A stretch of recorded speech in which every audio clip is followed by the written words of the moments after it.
In the following problem, we are asked which of the following computations will produce the largest result. In order to determine which one of these computations will produce the largest answer, we do not necessarily have to do each of the calculations. We can use estimation in order to determine which one is the largest. For example, in A, we have 47 hundredths times 203 times 52 hundredths. We know that both 47 hundredths and 52 hundredths is about a half, and 203 is about 200. Therefore, we could estimate this as 1 half times 200 times 1 half. 1 half times 200 is 100, and 100 times 1 half is 50. Therefore, our result is about 50. If we look at our second one, we can use the fraction 1/3 as our benchmark. 362 is about 360, and 23 hundredths is about 1/4.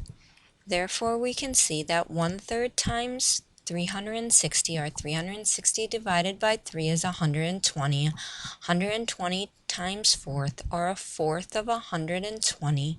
Take 120 divided by 4, and we will get an answer of about 30.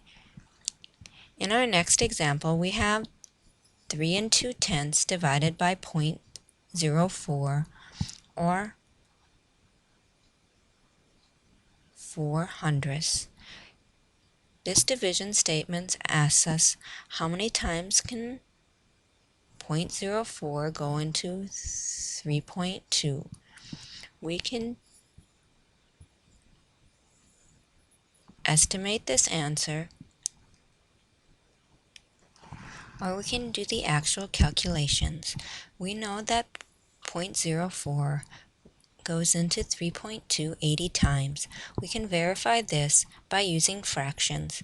We would get 3 2/10, or 32 over 10, divided by 4 100ths.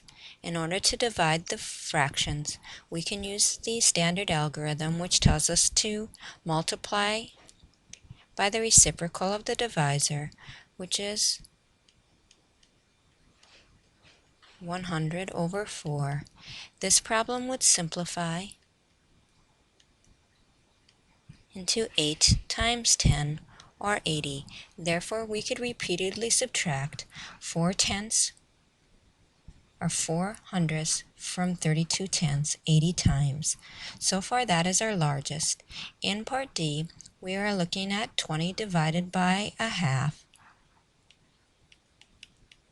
which is equivalent to 20 times 2, because we're asking ourselves how many times can we subtract a half from 20, and we could do that 40 times. Finally, we could see that 11 23rds is about 11 over 22, which is a half.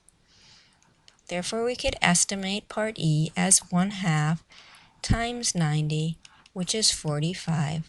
Therefore, we will see that C would produce the largest result.